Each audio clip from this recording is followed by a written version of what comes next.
Welcome to Toffee TV. It is the player ratings. Everton 0, Arsenal 1. A disappointing game in many aspects. Mostly because we never laid the glove on them, to be quite frank. We allowed the team to come to Goodison again, have 75% possession, and really didn't do anything. You know, we just stood off them and allowed them to do what they want. There wasn't much pressing. There wasn't much of anything, was there? I'm trying to think of what there was. There wasn't much of anything. There was a little bit of organisation to make it difficult for Arsenal to break us down, which is fine, and that has had success in the past, namely the corresponding fixture last season. But in terms of offense, trying to win a game, trying to come back in a game when you're 1-0 down, there was very, very little. I think we might have had one shot on target, which didn't really trouble the goalkeeper. It's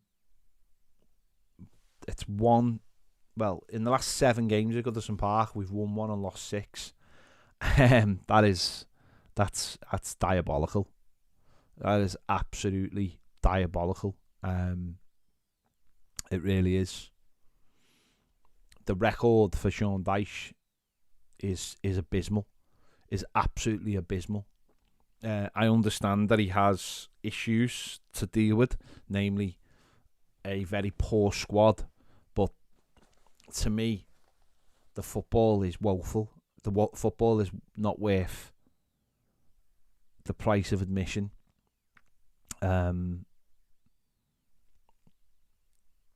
It's again, I'm not sitting here advocating that. I'm not advocating a manager gets sacked, because I don't believe it's all his fault. But it is hard to watch that kind of football when you're not getting anything for it, any kind of results for it. I understand playing a style of football that brings you results, but this ain't bringing us results at all. We give the ball away for fun. And genuinely, we're a very, very poor side. A poor side that doesn't look coached at all. And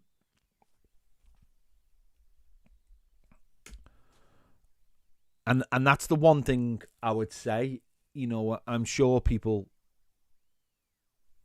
will defend Sean Dyche, and I'm certainly not here to put the blame all on him at all. But I struggle to see a player that has been improved by him, apart from Dwight McNeil, who, quite frankly, was on the absolute floor when the manager came to the club. So the only way was up, and he does resemble some sort of a footballer now. I don't understand what the plan is. I don't see what we're trying to do, apart from use a combative midfield to try and win the ball and then play a spring counter attack. We don't press. We don't sit deep. We also don't sit high.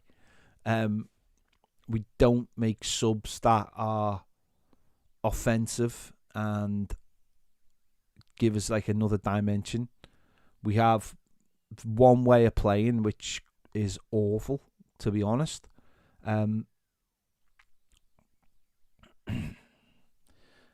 Today is not the day to be having meltdowns at all. Arsenal are a very good side, keep the ball really well.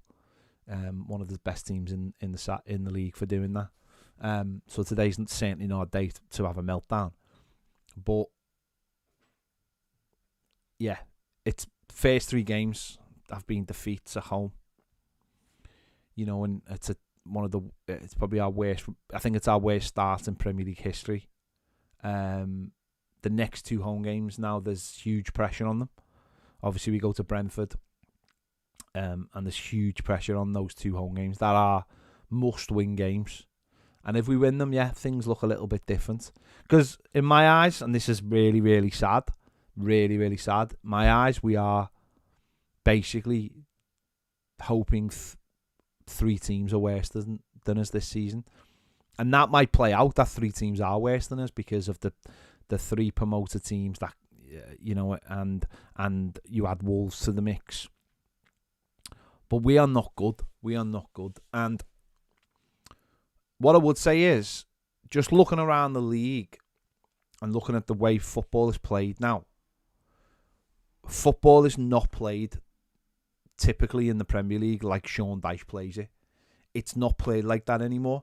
It's, you hear people around you and you hear people on the radio and stuff. And listen, I'm not saying they're wrong, but you hear people saying, why aren't you trying harder? Why aren't you getting stuck into them? Why aren't you laying one on them in the first 10 minutes of a game or the first 5 minutes of the game?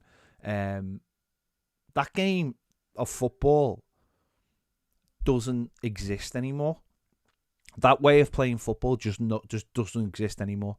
Watch football in the Premier League now and the way it's played and the way even the lesser sides, dare I say, play football now.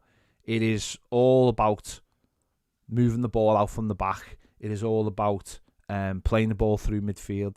It is all about pressing.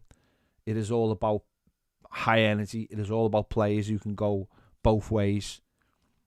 It isn't about setting your team up to, even if we could soak up the ball and then have a counter-attack, we don't do that anyway. But it's definitely not set up for these kind of managers anymore, I would say. The Dyches or the Allardyces of the world. And even maybe not for the David Moyes of the world anymore. Although I think he's adapted. It's not set up for those kind of teams anymore. And those kind of teams who just simply try and stay in the game as long as possible. And try and nick a goal on a set piece. I'm not sure that world exists anymore in football. I really don't. The game where you can rough a team up, or look at them today. Every time something happened, one of them would just go down holding his head, and that was it. That was the end of it. You can't bully teams anymore. You don't get away with things because of VAR. You don't get away with things because of the added time. Ironically, what was it, 4 minutes? Oh my God. How was it only 4 minutes in the second half? You do not get that anymore in Premier League football. Premier League football has moved on.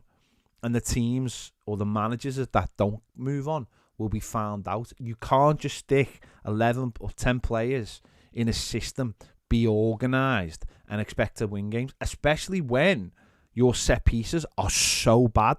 Like, our set pieces are hilariously bad. Like, I thought this fella was going to come in and make our set pieces amazing. Like, they scored from a set piece. Look at the difference. They don't just toss it into an area. They did that about 4 times. When they played 4 or 5 passes and ended up scoring. But they tried that a few times, and in the end it worked. That's just not how football is anymore. And I don't think we've got a manager who knows how to move on. I really don't. And that's not necessarily his fault, I'd say. Because he's almost a victim of. Well, he's not a victim, but he came to Everton at the right time when Everton were desperate. But I just don't think you can play like you have to be aggressive in the right way, and we're not aggressive in the right way. We're not aggressive in the wrong way. We don't leave anything on anyone. We don't do really anything. So I'm struggling to see. Don't get me wrong. As I said, I'm not sitting here saying it's the end of the world because of today. It just doesn't look good. And obviously things can change. But Brentford's going to be very tough next week. And those 2 home games are huge now. I just don't see how we can improve the way we need to with this manager. I just don't. And I've got nothing against him. I couldn't care less. I couldn't care less. I just don't. I just don't. Everything's the same, isn't it? The subs are the same. There's no variation. Never. The game never doesn't change because of how the opposition play. You can watch Everton week in, week out, and you know exactly how they're going to play, which must make it very, very easy for the opposition to set up against us. It must be really easy. You just watch his play, and I think the problem is that when he was the Burnley manager, he was used to playing with a set of players that were not Premier League standard and were fighting for something. Like they kicked every ball, and things have changed slightly because of VAR, things have changed. You just don't get away with stuff. But he had a set of players who were like hungry. I think we've got players that it's odd because they're better, but they can't play. Like I watched Onana today, and I'll go into it. And Onana's job was literally to stand in the middle of in front of the back four and just stop Arsenal coming through the middle of the park. That's what it looked like to me. So when he got the ball, there was never anyone on for him. I mean, he had some bad passes as well, but he didn't even tackle either because his job was just to stand in the middle of the pitch and not really have an influence on it by actually touching it. Whereas their number 6, Declan Rice, was hugely influential on the game. Getting the ball, giving the ball, always movement around them. The game has changed, and we've got a manager who hasn't, and that is going to catch up. That'll catch up with us, I imagine. So as I said, I'm not overly angry about the situation because it is what it is. I go and watch us, and I go and watch us play a team like Arsenal, and I think you know what you're going to get. But I do expect, this is the one thing, right? This is the one thing. Now, this is up to people whether they believe this or not. But I expect a coach to have been at a club since February to have improved players. And I honestly don't believe this manager has improved any of our players. And that is the number one thing I think a manager should do. Managers are coaches, and they have a set of coaches. And I honestly don't believe this manager and set of coaches have improved one of our players. Not one of our players. And that to me is the biggest indicator I can say of how it's not working at the club. You should have coaches that improve your players. That is literally their job. Their job is to make a team better. It is to make a team better. And I don't see our team getting better under Sean Dyche. And I fully understand that the card he's been dealt in terms of players is not good. But I tell you what, I believe this set of players are better than any set of players he ever had at Burnley. But for whatever reason, he can't get a tune out of them. So, yeah. I'll leave it there. As I said, I'm not overly angry about the situation. It is what it is. But I was massively disappointed today in the lack of... I don't like using the word fight. That's not the right word. But it's the ability to actually have a go when you need to in a game, when you're 1-0 down. When you're 1-0 down and you know you have to have a go. And I saw literally nothing. Literally nothing. Surely when you're playing a team like Arsenal, you're going to look at it and think, we probably might go behind against these because these are really good team. The tactic can't be, don't go 1-0 behind. That can't be the tactic, surely. I mean, that has been our best tactic, by the way, at home, under Sean Dyche. Don't go 1-0 behind, because every game we've won 1-0. So, I honestly don't know. It's going to be, as someone just mentioned in the comments, it's going to be a very long year. And we have to be better than 3 teams, which means we have to beat those 3 teams home and away as well. And one of them we have failed to so far. So there you go. Let's get into the actual player ratings. I just wanted to get that off my chest. John Pickford. Yeah, couldn't do nothing about the goals. A great finish.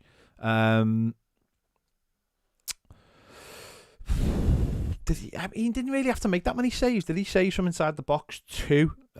Touches 49, which is probably more than our midfield players, I would imagine. Yeah, he was all right. Some of his kicking was all right. Put a couple out, but first half, we did go back to him quite a lot for short passes. But I'll give him 6.5. Ashley Young, bit of a shock inclusion, starting at right back. Again, for the structure, it was all right. Although, I think Patterson will feel really hard done by that he was left out. Interceptions 2, tackles 1, dribble pass once. 34 touches. I mean, we did go wide. They went wide quite a lot because of the way we played Onana in the middle of the pitch. So it did make it difficult. The fullbacks were up against it quite a lot. The fullbacks didn't really. His set pieces are. His set pieces are dreadful. Like dreadful. Why is the manager insisting he takes the set pieces? His set pieces are dreadful. They were exactly the same against Wolves. Exactly the same against Wolves. I just don't get it. I don't get why he's on set pieces. Ashley Young, 5.5. Michalenko, tough day for him up against Saka, who worked them hard. 5 tackles, dribble pass twice, ground duels, 5 out of 12. Seen a lot of people saying he was man of the match. Yeah, I don't think he was man of the match whatsoever. I think these games are what probably bring the best out of him because he has one job to do. Yeah, he was. I don't think I've said it a million times. He's not a particularly good player. He's not someone who should be starting for Everton. Yeah, I mean, if people think he was man of the match, then they might have been watching a different game than I was. But listen, he sticks to his task. I'll give him that. He does stick to his task. Saka got the better of him sometimes and didn't get the better of him other times. He's got no attacking presence whatsoever, which obviously limits the team hugely. Barely gets out of our half. His heat map confirms that. He is what he is. He's probably played today because he is a player that you can put in a one-on-one situation and will be all right. So, I don't know how anyone would think he was our man of the match, honestly. Jesus, we must have been bad if he was our man of the match. I'll give Michalenko 6.25. The centre backs did all right actually. I thought Jared Branthwaite and James Tarkowski were probably our better two. I mean, if you don't think they were better than if you don't think those two centre backs were better than Michalenko, then, as I said, you were probably watching a different game to me. Certainly Jared Branthwaite, who I thought was very calm and cool on the ball. Tarky had his moments where he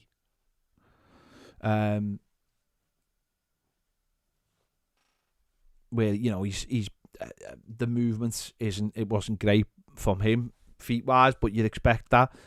Won one of his ground duels, but won 3 out of 3 of his aerial duels. I thought he did quite well today. I'll give him a 7. And Jared Branthwaite, very calm again.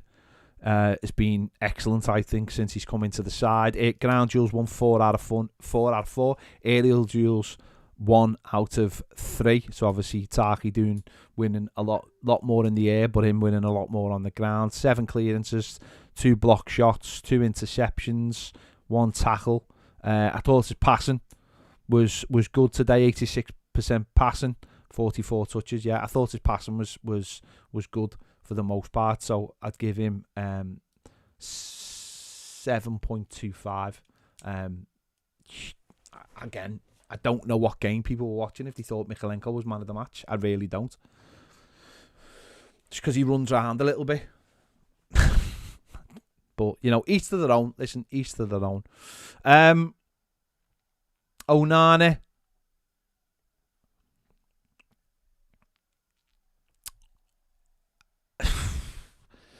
Again, I can see why the manager played there. He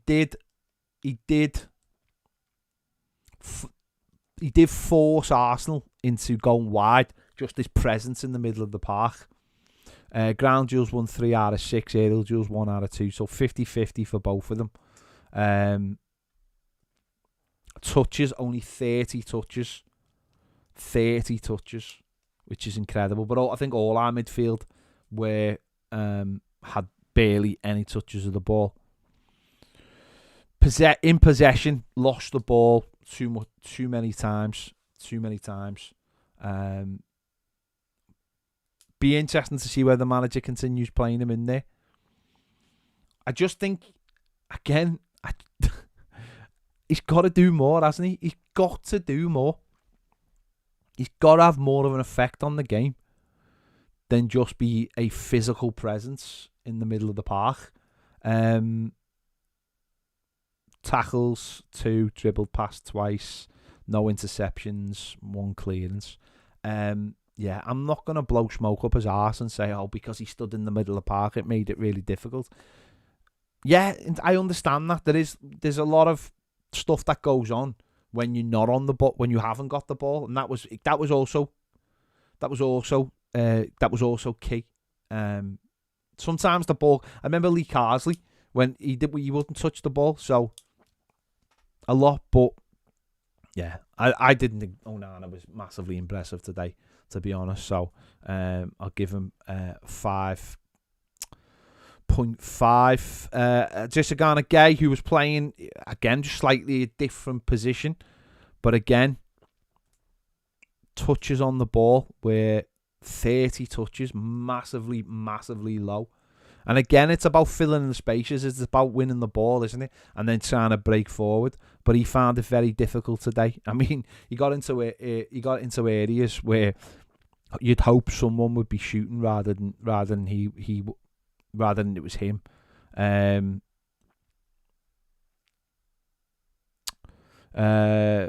Ground duels 4 out of 8. No aerial duels whatsoever. Again, it's hard when they're not really doing anything. But I'll give him a 6 for today. Decore, who I thought was the better out of the 3. I was a bit surprised when they took him off, actually, because obviously he's the person that has been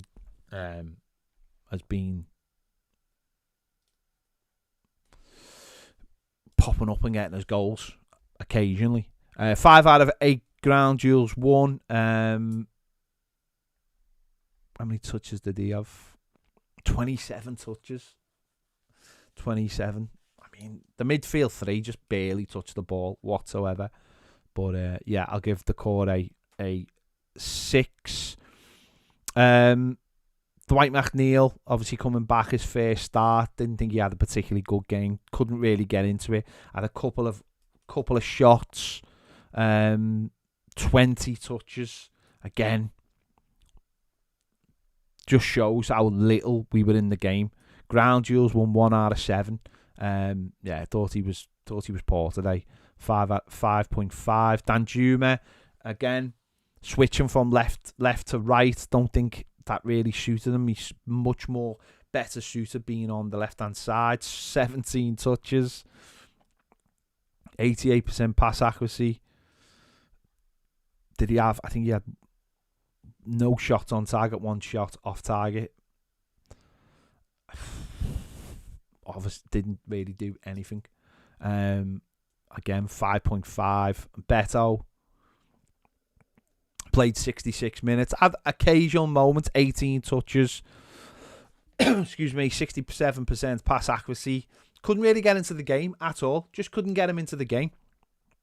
Far too much isolated far too much because people would not. This was talking about before about when you talk about bravery or a way of playing. No one was getting up and joining up with Beto. He occasionally got on the ball and he occasionally tried to run at them, but he wasn't really a threat in the air.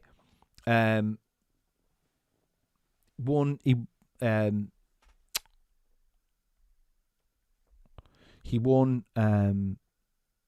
only one of his 4 aerial duels and one of his 3 ground duels. He wasn't really a threat in the air as such, but we just weren't getting round him enough. He was so isolated,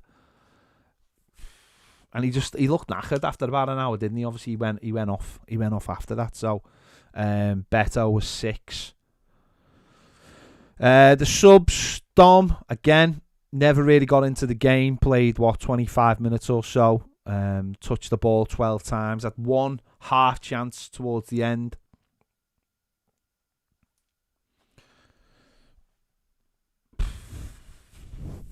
Dribble attempts 1 out of 1.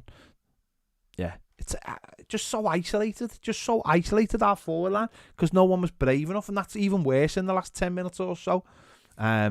So Dominic Calvert-Lewin a 6. Who else came on? James Garner who come on for the Corey. Didn't do anything. 5.5.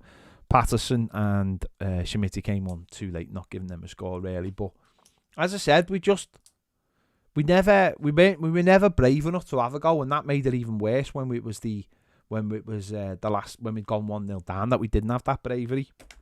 And that's what disappoints me. It's what disappoints me about the way we play under Sean Dyche. Will it improve? I don't know. Who knows? Listen, in the next few weeks with Dwight McNeil maybe getting a little bit fitter. Jack Harrison coming into the squad. Players getting to know each other a little bit more. Playing against lesser sides than Arsenal. It's just so disappointing that we've played games that we could have won maybe if we'd got things sorted in the summer, but we didn't, and this is where we are. We're in for a fight. It's not going to be great. It's not going to be great. I don't think I am being dramatic. The football's dreadful. If you sit there and watch Everton play every single week, you know how bad the football is. At Goodison Park, I've seen us win once since March. I don't think that's an overreaction at all. You can play football is in any way you want to play it. The simple fact is, if you don't win games, none of it matters. You've got to find a way of winning games. It's as simple as that. It doesn't matter what that way is. It doesn't matter if it's the worst football you've ever seen or the best football you've ever seen. You have to get results. That's the only thing that matters. And I've watched us win 1 game in 7. Sorry, it's 1 game in 8, I think, with 6 defeats. So I don't think I'm being over dramatic by asking questions of how and where it's going to improve. Because Sean Dyche currently has the worst record, I think, of any Everton manager ever, by the way. And I think there's managers who've had worse teams than this. So there you go. As I said, let me know your thoughts in the comments. I mean, if you think Michalenko was the man of the match, then good luck to you. I think maybe you need to take up a different sport or something, but there you go. There you go. Let me know your thoughts in the comments. Make sure you check out Baz's videos, and I'll catch you all later. We will be doing Final Word live tomorrow over on Toffee TV Premier. Catch us then. See you later.